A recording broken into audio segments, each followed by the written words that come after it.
Vamos seguindo com informações agora. Vamos falar sobre a 16ª Conferência Nacional de Saúde, Democracia e Saúde, evento que foi realizado de 4 a 7 de agosto em Brasília.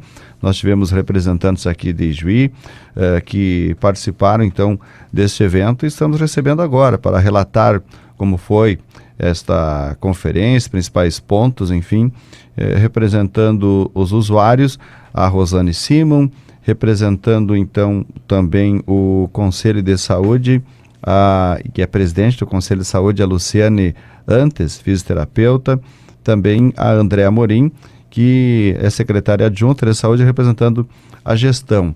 Vamos começar falando com a Luciane para destacar as ações principais, né, que ela participou, até porque cada uma participou de um setor, uma área diferente lá durante os debates. Luciane, como é que está para avaliar aí este evento, a sua participação, enfim, como é que está para considerar, enfim, os pontos principais que foram destacados nesta 16ª Conferência Nacional de Saúde? Boa tarde. Boa tarde, Zalmir, boa tarde, ouvintes. Na verdade, Zalmir, estou presidente do Conselho Municipal de Saúde, mas eu fui à 16ª Conferência Nacional de Saúde representando os trabalhadores de saúde.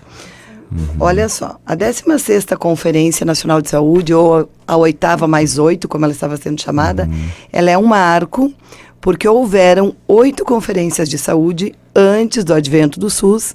Então, a 8ª Conferência de Saúde foi quem originou o SUS, né, o Sistema Único de Saúde, em 1986, né, que deu origem, então, depois, os princípios do SUS, a regulamentação vem pela Lei 8080 já, né, que é de 80, mas que depois ela se confirma com a Constituição Cidadã de 88.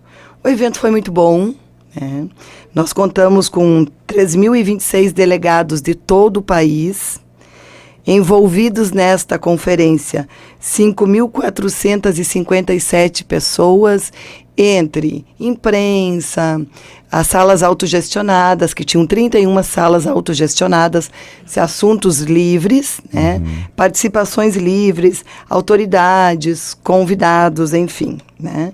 Inúmeras foram as atividades que tiveram, atividades culturais, por exemplo, que ocorreram na Tenda Paulo Freire, que foram atividades muito voltadas ao que a comunidade, o que a população, o que o usuário vem buscando.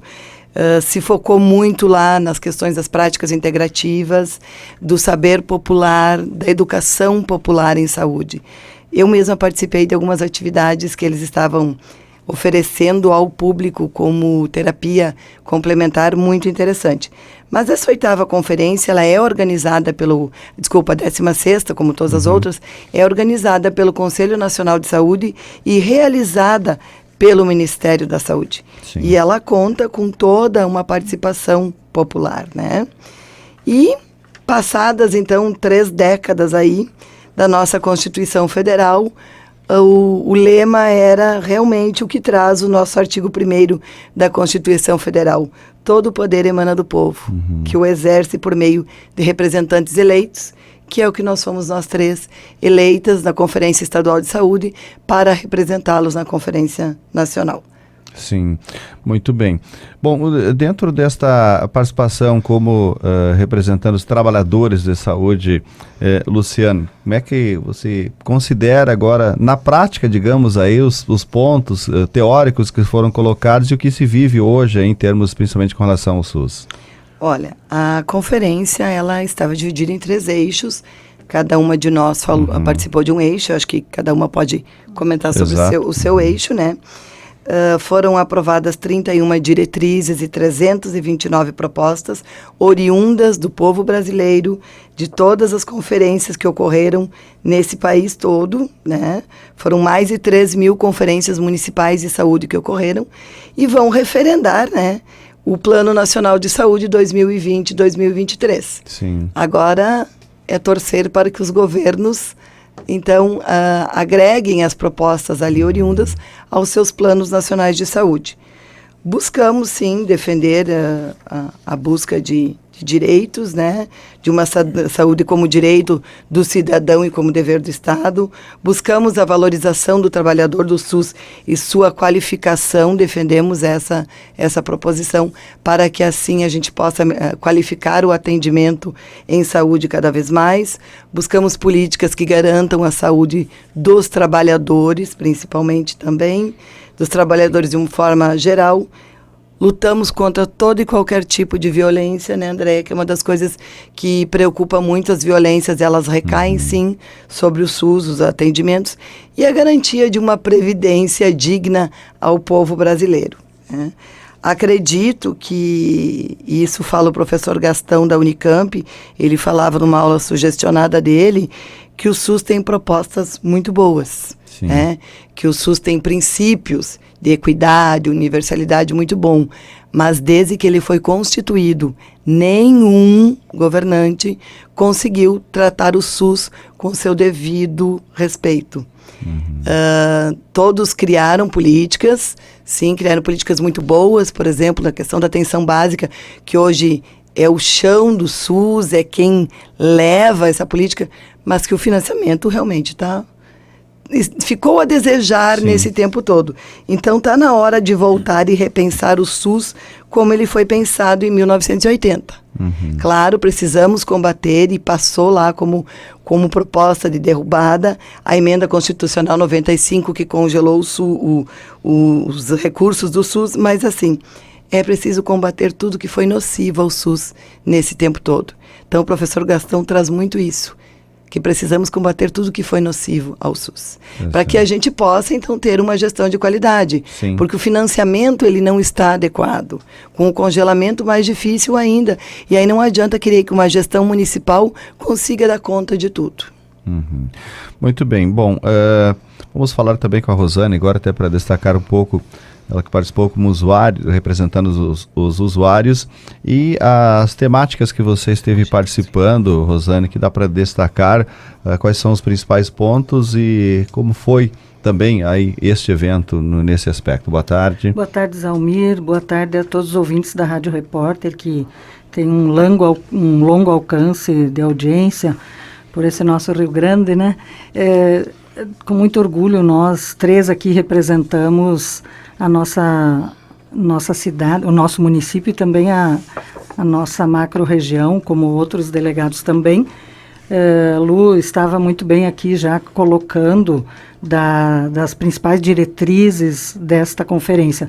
Houveram, então, as conferências em todos os municípios em nível municipal, né, Zalmir? Depois a conferência estadual, que foi em maio. E agora então a nacional. Olha só, nós somos aqui no Brasil 208 milhões e meio a nossa população, né, de pessoas, né, que carecem do uso do SUS, que carecem de uma saúde pública de qualidade, enfim. Então nós fomos eleitas para representar lá toda essa população, nós que utilizamos o SUS, né, que precisamos de uma saúde pública de qualidade. Muitas vezes as pessoas dizem, não, mas eu não uso o SUS, eu tenho Unimed, eu tenho não sei qual plano. Não, todos nós usamos o SUS, nas mais diversas formas, né, porque é a saúde pública que cuida da vigilância, faz a vigilância sanitária, cuida dos estabelecimentos, cuida através de vários organismos, mas da água que bebemos, de tudo. Então, se usa o SUS nas mais variadas formas, mas claro que é a população, sim, não diria mais carente, mas principalmente essa, que vai precisar utilizar a saúde pública, e que é por isso que nós fizemos essa... Até porque é assegurado na legislação que é um direito de todos. De todos, né? A Constituição brasileira, riquíssima, a Constituição de 88, que está sendo tão vilipendiada, tão judiada nesses últimos anos, ela prevê isso, né? Então, foi em cima de 3 eixos que se deram esses debates nas conferências e agora reforçados. Então, saíram várias propostas das conferências municipal e estadual que foram agora levadas para debate em vários grupos na Conferência Nacional.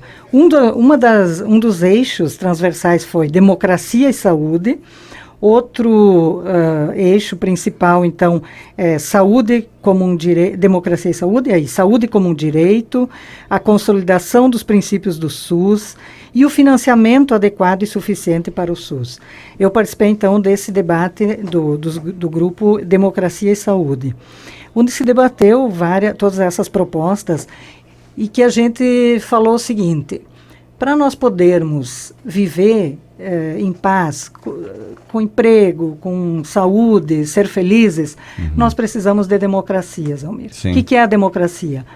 Eu mesmo não gostando da tua opinião, é tolerar, admitir que cada um tem direito a ter a sua opinião, respeitar a diversidade, né? Respeitar que, apesar da opinião diferenciada, nós todos merecemos ser respeitados e, acima de tudo, merecemos ter dirigentes e governantes que se pautem por isso. Portanto, a democracia ela foi construída a muitas mãos e é muito cara para o povo brasileiro, né? Nós ainda somos muito jovens, né?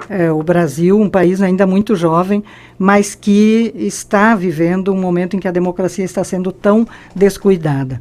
Bem, e aí nessa questão da saúde, a Luciane já falou muito bem aqui, acho que o principal chaga, o que mais nos traz prejuízos é esta emenda constitucional 95, que foi aprovada. O que ela é? Ela não é só um número. Ela congelou por 20 anos os recursos da saúde, da educação, em todos os setores da nossa economia. Mas nós aqui estamos falando da Seguridade Social, da saúde. Então, é por isso que em todos os grupos, portanto, passou por unanimidade a derrubada desta emenda constitucional.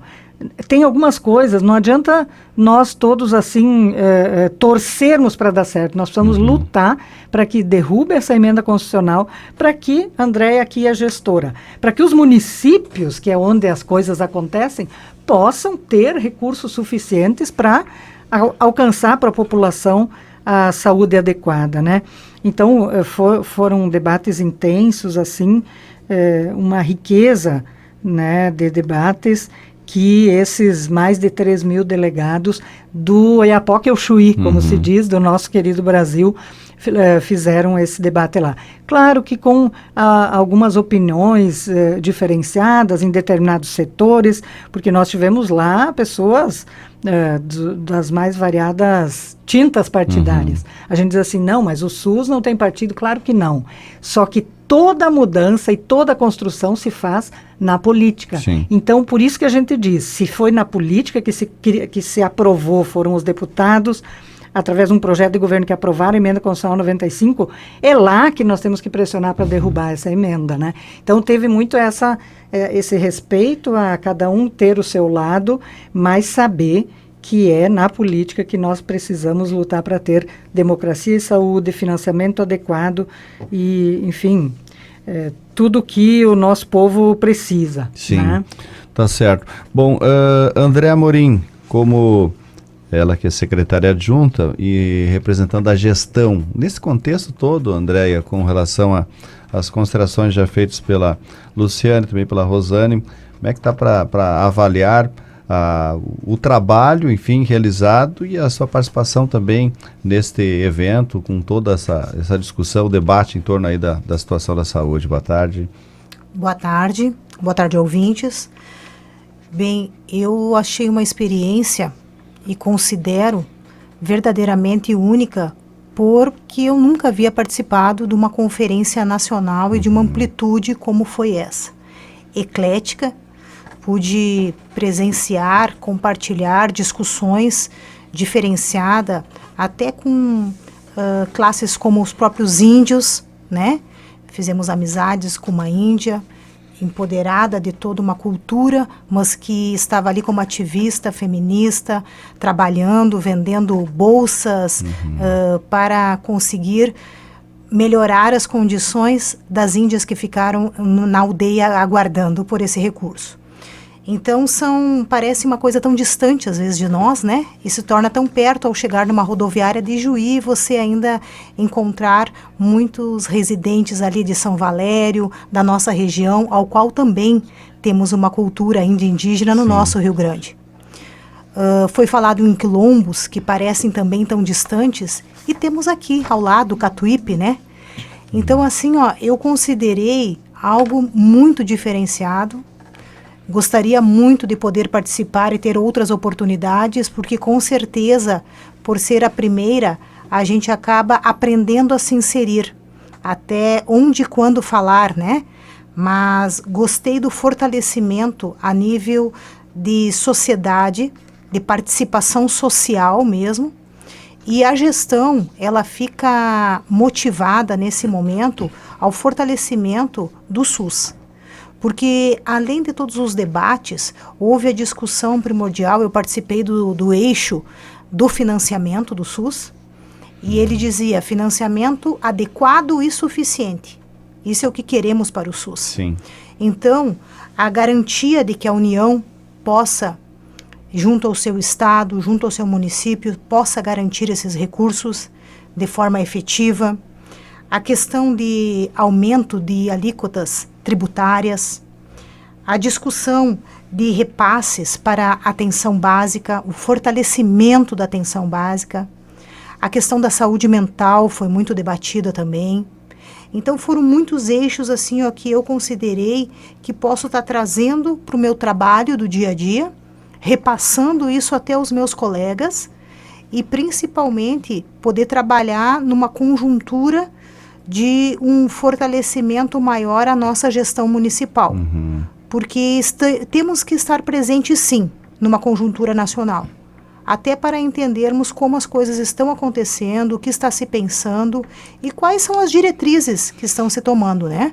Pois é, até nesse ponto, como você colocou, de trazer essas questões para colocar em prática, André, até vai perguntar nesse ponto, o que pode se colocar em prática esta teoria ouvida lá e se está muito distante, digamos, o que é colocado em termos de discussões, de debate e o que é exercido no dia a dia aí no atendimento, na gestão da saúde pública.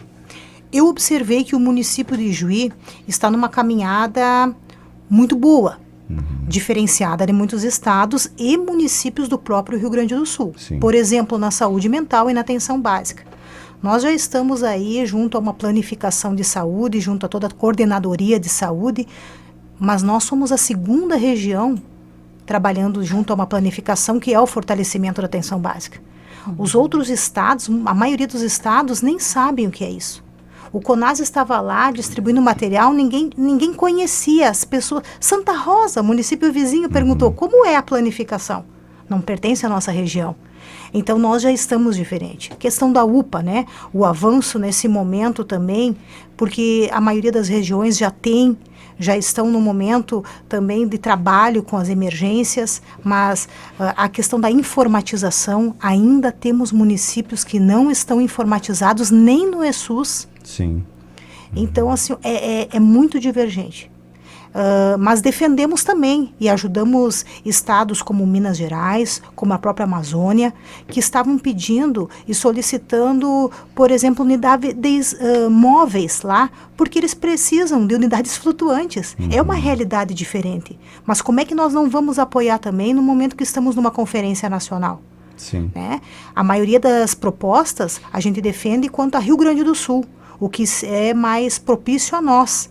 Por exemplo, a questão dos veterinários, né? Também sou médica veterinária e recebi elogios hoje, ligações de colegas que passou a moção da questão das unidades sanitárias junto ao profissional médico veterinário, junto à atenção básica, junto à inserção de SUS, né?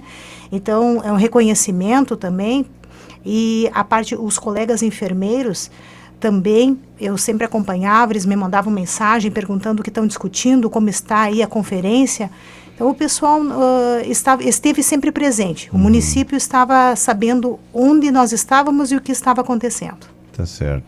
Muito bem. Bom, Rosane, pois não? Zalmir, eu só queria chamar a atenção. Nós vimos há poucos dias uma ameaça dita nas redes sociais, na mídia nacional, do nosso atual presidente de acabar com o SUS. Isso não é eu que estou dizendo, né? Então, nós ficamos assim E eu acho que nessa conferência isso teve isso é muito grave, porque nós precisamos, e aí tem uma frente nacional em defesa do SUS que fez uma carta de princípios que circulou durante essa conferência, né? Nós não podemos, o SUS é nosso, o SUS foi ratificado na Constituição Federal, né? Os princípios do SUS de universalidade, equidade, integralidade, eles têm também como norte uma diretriz constitucional que é a participação popular. Uhum. Então, muita gente pode dizer assim, meu Deus, mas foram 3.000 pessoas, isso teve um gasto. Esta participação popular é que está assegurando e que vai fazer com que, e eu espero que todos nós nos demos conta, que nós preservemos os nossos direitos. Está aí, foi votado ontem, eu preciso emendar isso aqui, Zelmir, porque isso tem a Seguridade Social, é um dos pilares também do nosso SUS. Isso foi ontem aprovado em segundo turno na Câmara dos Deputados, falta ainda o Senado, a reforma da Previdência. Sim. E aí o cidadão, a cidadã que está me ouvindo pode pensar assim, não, mas isso não me afeta. Afeta sim. Nós... e afeta os mais humildes, afeta os trabalhadores, afeta quem trabalha e gera renda nesse país. Então, nós precisamos sim pelear muito para que nós não deixemos passar essa reforma da Previdência, porque senão pessoas que estão ainda na faixa etária aí de 30, bom, o jovem nem se fala, não se aposenta mais, 30, 40, assim, não se aposentam mais. Então, é só com luta que nós vamos fazer a defesa dos nossos direitos tão duramente conquistados. Muito bem. Luciane? Zelmir, eu só quero fazer uma consideração em relação aos conselhos de saúde, né, que atuaram e atuam, né, talvez com todos os seus defeitos, eles ainda continuam atuando na garantia do SUS, né. E eu acho que todos nós, para mim também foi a primeira conferência nacional, fomos tomados por uma emoção. Afinal de contas, a gente fez parte da história, né? Claro. Nós escrevemos um capítulo na história da saúde pública desse país. Tá certo. Ok, agradecemos então a Rosane Simon, Luciane Antes, também a André Amorim, falando sobre esse importante evento realizado e com certeza muitas coisas boas devem surgir a partir daí, né? Porque, como disse a Rosane no início, houve conferência em nível municipal, depois estadual e aí nacional para que os delegados pudessem debater, levar e ouvir também as questões dos demais estados, demais participantes. Então, obrigado aí pela participação, estamos sempre à disposição e quando tiver outro evento, pode destacar sempre aqui, porque é importante os ouvintes ficarem sabendo. Como disse a Rosane, sempre é uma prestação de contas à comunidade do que os delegados representam, né? Obrigado, boa tarde a vocês. Obrigado.